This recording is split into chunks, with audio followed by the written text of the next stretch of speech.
Olá, seja bem-vindo a mais uma edição do Fórum SMTV.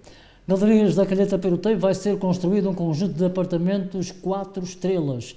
O Ministério vai privilegiar combate à corrupção em 2018. O Governo gasta mais de 1 milhão de euros em rendas durante o ano. Sejam bem-vindos.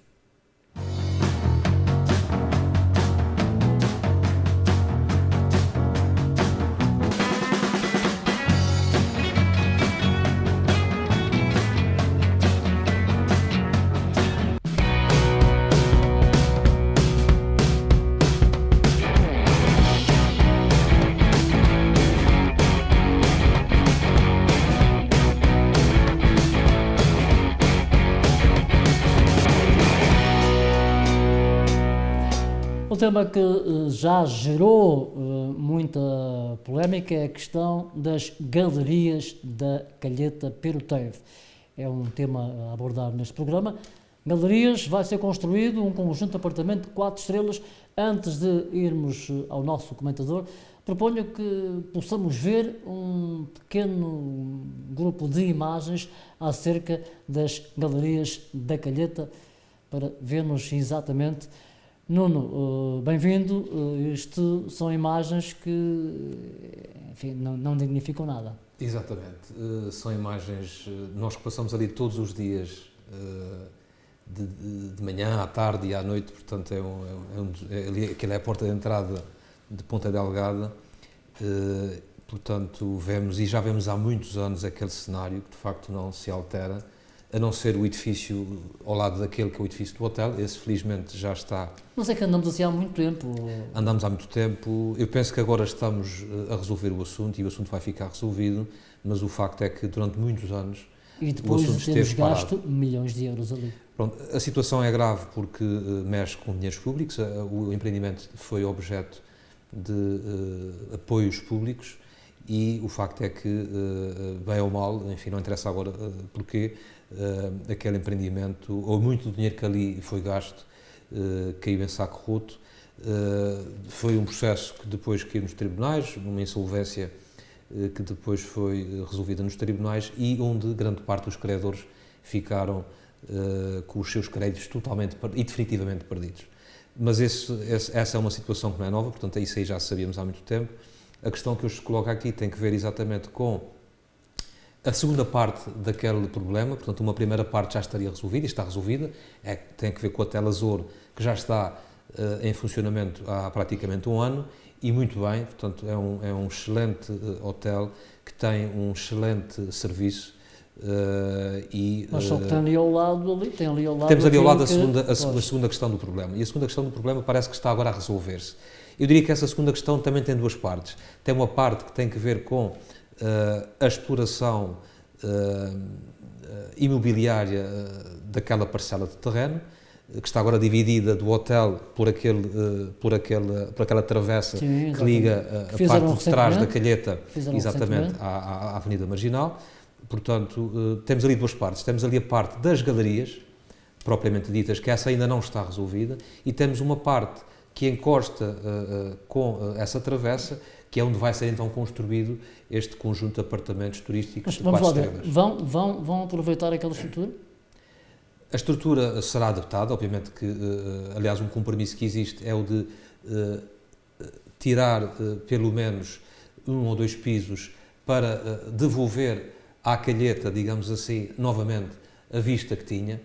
Aquilo é uma zona histórica e portanto, esse foi sempre um compromisso assumido, quer pelo Governo, quer pela Câmara Municipal. E os habitantes da Calheta queriam uma zona verde. Foi um problema que gerou um movimento cívico muito interessante, que aliás foi inédito, e a propósito de outra questão que falaremos mais à frente, eu achava que deveria surgir novamente um movimento cívico nesse mesmo sentido, mas nesse aspecto também foi positivo, porque surgiu um movimento cívico para a defesa dos interesses dos moradores da Calheta, e parece-me que na parte das galerias comerciais serão demolidos 1 ou 2 pisos, portanto o necessário para que a Calheta volte a ter novamente a vista para o mar.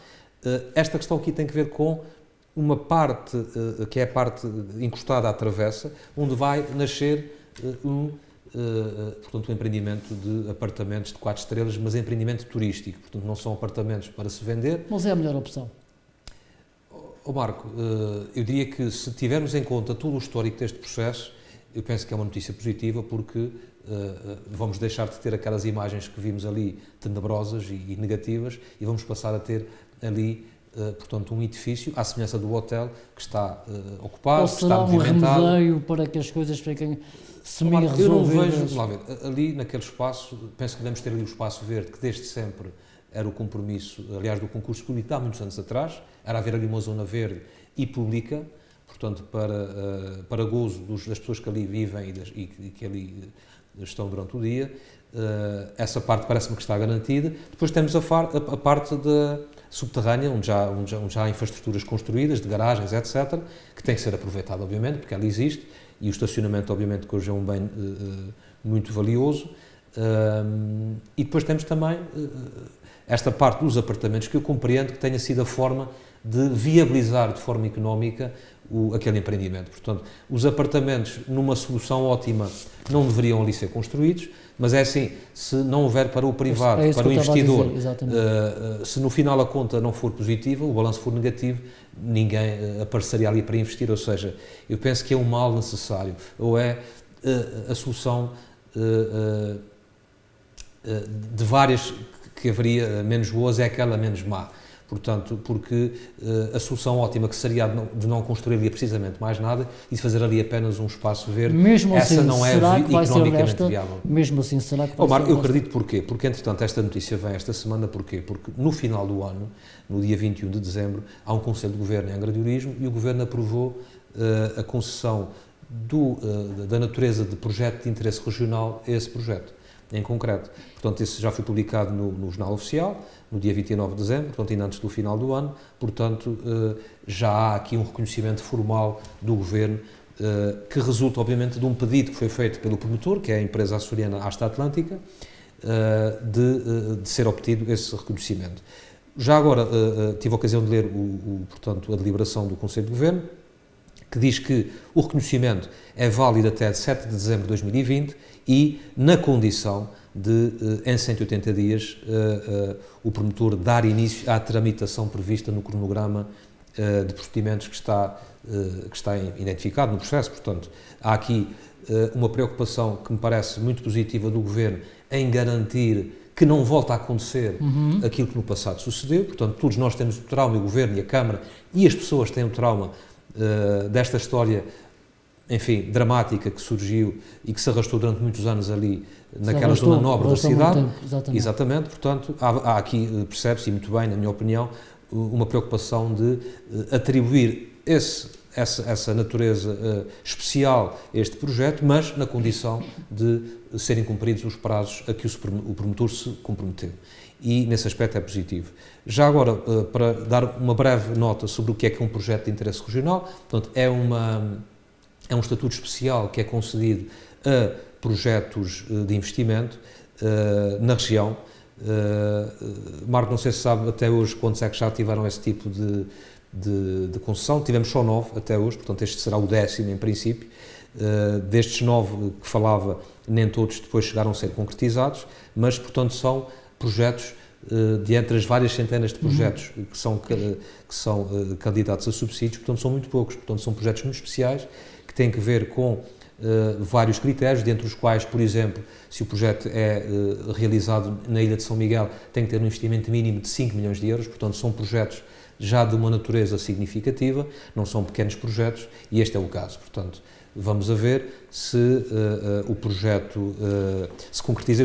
Eu tenho condições para acreditar que sim, porque a entidade que vai explorar o projeto é a entidade que já tem o Hotel Azor em exploração e de porta aberta, portanto, acredito que sim. Agora temos condições para acreditar que, entretanto, também a conjuntura económica é outra.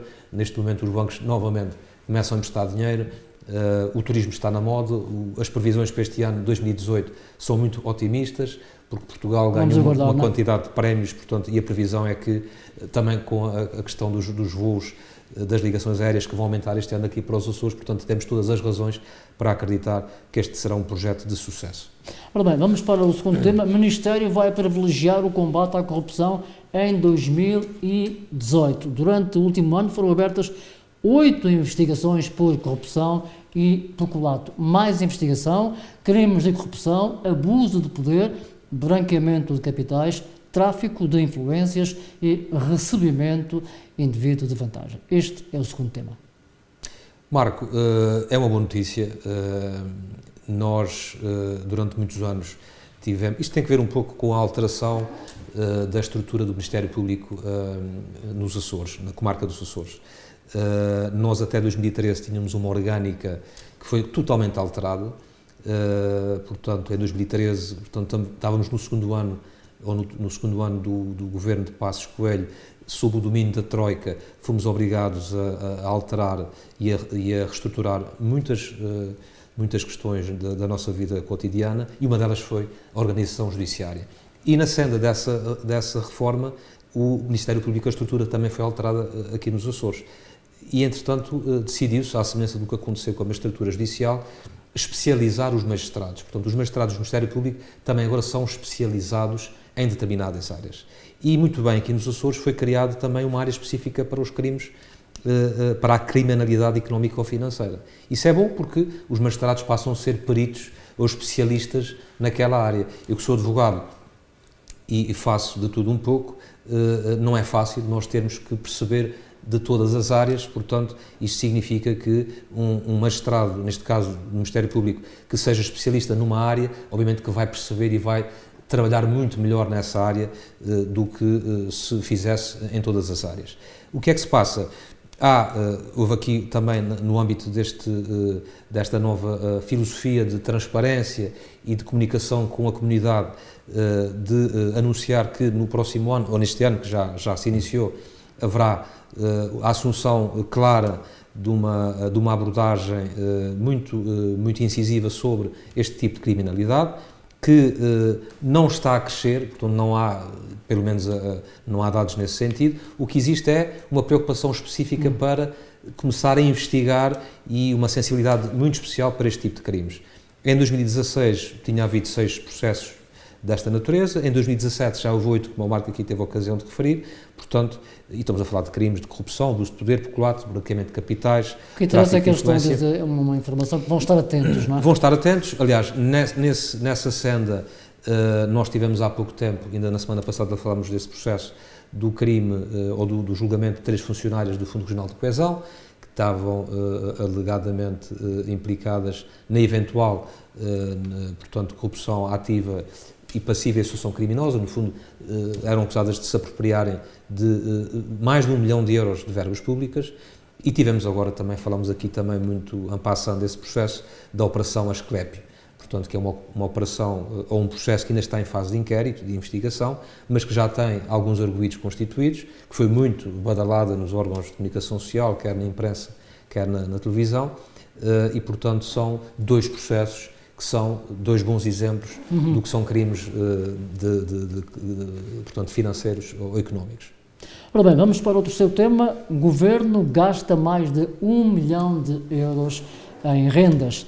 76 imóveis com serviços à administração regional, o valor anual é de 1,2 milhões de euros. E há edifícios no Porto, Lisboa e Bruxelas.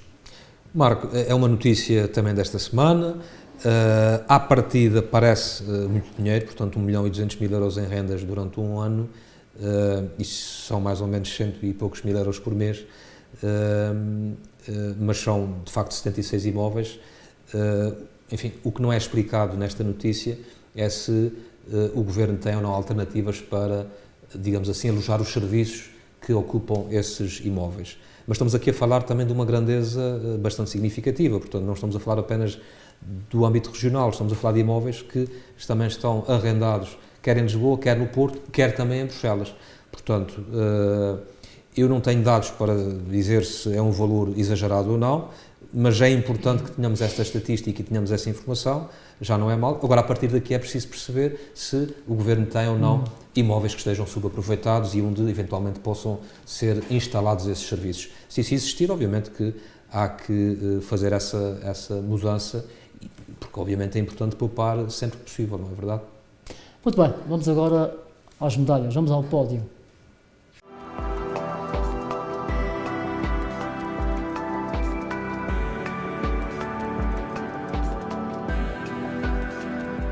Vamos ao pódio e vamos saber que medalhas temos para hoje. Vamos lá saber. Medalhas de bronze. Há hoje bronze ou não?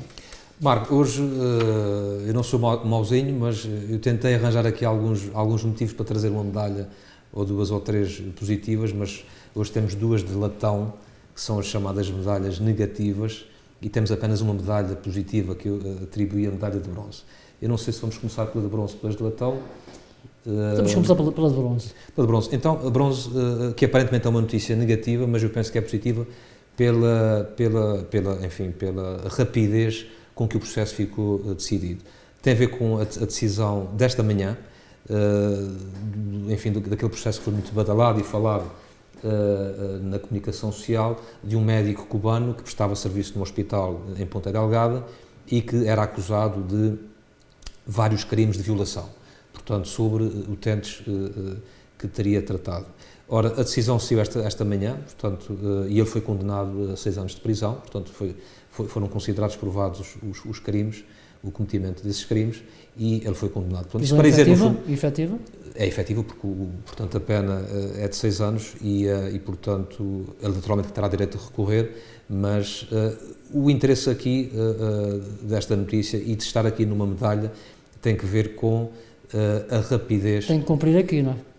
Tem que cumprir aqui, portanto, apesar de ele não ser português, essa questão depois pode ser também analisada, mas foi um tribunal português, foi o Tribunal dos Açores, da comarca dos Açores, neste caso um tribunal em Ponta Delgada, que decidiu, e faço aqui referência a título de uma medalha, porque parece-me que foi um processo decidido rapidamente. Portanto, não tenho aqui exatamente os prazos, mas não durou mais de um ano, desde a fase da investigação, aliás, desde a fase em que os factos foram cometidos, até à decisão final. Portanto, temos aqui toda a investigação do Ministério Público, temos a fase da dedução da acusação pelo Ministério Público, temos a fase da contestação da defesa, temos a fase do julgamento, que já teve lugar, e temos a fase da sentença. Portanto, já essas fases foram todas passadas e temos já a fase da sentença, que foi hoje lida ao médico, à porta fechada, porque, pronto, dada a natureza do crime, o arguido tem o direito de requerer que a leitura seja feita à porta fechada e o próprio julgamento também decorrer à porta fechada, mas o importante aqui é assinalar que foi uma decisão em tempo recorde.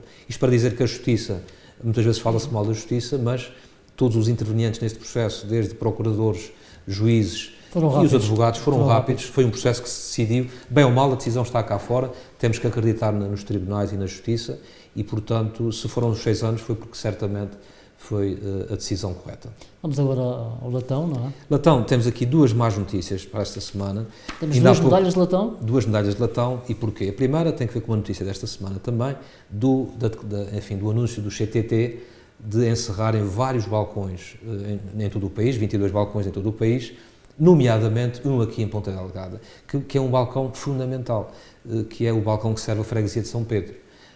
Eu sou natural da freguesia de São Pedro e é lá que vivo desde sempre e sei, por experiência própria, da importância daquele balcão. São Pedro é a freguesia mais populosa dos Açores, vivem cerca de 10 mil pessoas naquela freguesia. O encerramento deste balcão em Ponta Delgada vai ser muito prejudicial para todos os utentes daquele balcão, nomeadamente e sobretudo os reformados, que eu vejo ali todos os dias, ou que na altura do mês em que recebem as suas reformas vão lá levantar pessoalmente os seus valores e as pessoas que vão, portanto, usar dos vários serviços que os CTT hoje em dia permitem aos seus utentes. Portanto, é uma péssima notícia. E aqui, eu falava há pouco do movimento cívico da Calheta, eu acho que aqui faria todo o sentido que a população se juntasse e por que não, obviamente, também num ato de civismo e de intervenção cívica, reclamar ou, no fundo, insurgir-se contra esse encerramento. Também chama aqui a atenção para que o Governo, a Câmara Municipal de Ponta Delgada e a própria Junta de Freguesia de São Pedro também intervenham e usem da sua influência e do seu poder para, no fundo, também tentarem obviar a que esta notícia se concretize. Não se sabe muito bem ainda, porque os CTT não disseram quando é que o balcão vai ser encerrado, mas já foi anunciado, portanto é uma questão de tempo. Mas enquanto não for encerrado, sim, não acredito que voltem atrás, a não ser que, obviamente, alguma pressão seja feita no sentido contrário, porque a alternativa a São Pedro será o balcão em frente ao Tribunal, que é no centro da cidade, fica longe deste balcão da Calheta, ou então, muito mais longe ainda, na Antero de Quental, portanto, que é já perto do Parque Atlântico, que ainda fica mais longe, portanto, temos que pensar também nas pessoas idosas, e muitas vivem em São Pedro. São Pedro é a maior freguesia dos Açores, mais populosa, portanto, faz todo o sentido que ali se mantenha aquele balcão. Vamos à segunda medalha, não é? Também de latão, não é? Segunda medalha, e para terminar o programa de hoje, um assunto que também tem sido muito falado esta semana, com a Arrisca. A Arrisca, portanto, é uma associação portanto, de natureza privada, mas que reveste a forma de IPSS. IPSS são instituições particulares de solidariedade social, que têm um regime jurídico próprio, portanto, apesar de privadas, têm um regime jurídico próprio e estão sujeitas, portanto, à legislação sobre as IPSS, nomeadamente ao Estatuto das Instituições Particulares de Solidariedade Social. O que é que se passa? Esta semana veio nas notícias a questão de um relatório que foi elaborado pela Inspeção Regional de Saúde, a pedido do Governo Regional dos Açores, que levanta ou aponta gravíssimas situações, na minha opinião, até porque ao longo desta semana tenho notado, enfim, quer nas redes sociais e não apenas nas redes sociais, portanto, uma enorme revolta das pessoas por situações que acontecem e que de facto revelam uma grande desigualdade no tratamento que se dá a situações iguais. E então, dava aqui apenas dois exemplos. Portanto, fala-se muito no ordenado da psicóloga, que também era a presidente ou a coordenadora da associação, que oferia mais de 4.000 euros por mês, que é, inquestionavelmente, nem vale a pena perdermos tempo sobre isso, é um valor exorbitante, portanto, quando comparado com, não há nem na função pública, nem em nenhuma entidade privada, nenhuma psicóloga que ofira aquele valor mensal, ainda para mais se ela acumulava as funções de coordenação da entidade, significaria isso que ela, a título de psicóloga, não trabalhava a tempo inteiro, portanto, mais uma razão para entender esse valor como exagerado. Não está aqui em causa a pessoa, não estou aqui a fazer um comentário quanto à pessoa, porque não a conheço até, portanto, estou aqui apenas a referir-me em relação à situação de direito.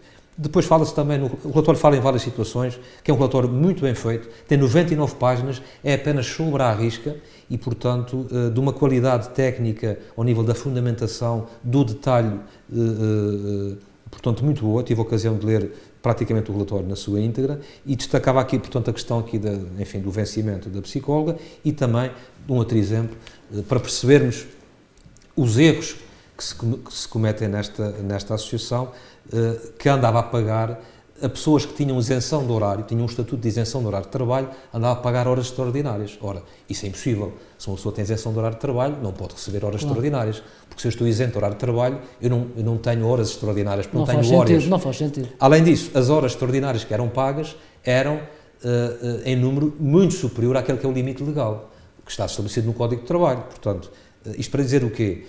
Que a situação é grave, porque evidencia a existência de um mundo, enfim, que no fundo é paralelo à administração pública, que no fundo são as instituições privadas que prestam trabalho de assistência a causas sociais, mas também a necessidade de criar mecanismos que garantam que a legalidade está a ser cumprida nessas instituições. É isso que este caso revela e era isso que eu gostaria de ressalvar. Eu tenho a certeza que o Governo Regional, e nomeadamente a nossa Secretária Regional, que é uma pessoa de muito bom senso, irá intervir nesta situação da melhor maneira possível, tenho a certeza absoluta. Se fosse eu faria imediatamente duas coisas. Determinava um levantamento rigoroso a todas as associações privadas, não apenas as IPSS, mas Santa Casa, Misericórdia, etc., que dependem de dinheiros públicos, porque esta Arrisca apesar de ter um orçamento próprio, praticamente as receitas todas são provenientes de fundos públicos, 87%, ou coisa que o valha. Portanto, estamos a falar de dinheiros públicos. Porque se é uma empresa privada, se o Marco quiser amanhã abrir uma empresa e pagar um ordenado de 10 mil euros a um motorista, ninguém pode apontar-lhe o dedo, porque o dinheiro é seu, você faz com o dinheiro que quiser. Agora, estamos a falar aqui, e é apenas esse o interesse público do assunto, é porque estamos aqui a falar de dinheiros públicos, e é por isso que faz todo o sentido falar sobre o assunto. Portanto, eu faria um levantamento rigoroso de todas as situações existentes, assumindo desde já um prazo para que sejam anunciadas as conclusões desse levantamento rigoroso, que não pode ser um prazo muito alongado, e depois concedi um prazo razoável, mas curto, a todas as entidades que tivessem situações irregulares para que as corrigissem num prazo também muito curto e determinado, sob pena de se perderem os apoios públicos, porque não pode haver, isto para terminar, não pode haver para tarefas iguais, para cargos iguais, remunerações completamente diferentes. Portanto, e pegando novamente o caso da psicóloga, eu não estou-me a referir aqui ao caso concreto, mas estou a usar apenas o caso dessa categoria. Não pode haver uma psicóloga que ganhe, enfim, numa entidade pública 900 ou 1000 euros por mês e outra que ganhe para as mesmas funções num instituto que é financiado por dinheiros públicos, 4, 5 ou 6 vezes esse valor. Portanto, não faz sentido, e por isso é que eu dizia que nem vale a pena discutir, porque isso é inquestionável. E essas situações não podem acontecer e, portanto, a vantagem deste programa ter surgido é o de que revelou que existem situações que não estão a ser bem geridas e o Governo, como entidade que tutela esses organismos, tem de, se calhar, portanto, ter um cuidado mais apertado e um controle mais apertado sobre essas situações e exigir elas que também prestem, no fundo, contas daquele dinheiro que recebem de todos os contribuintes, que, no fundo, é o nosso dinheiro. Até para a semana. Até para a semana, Marco. Muito obrigado. Está tudo contado. Fórum SMTV volta na próxima semana. Fique bem.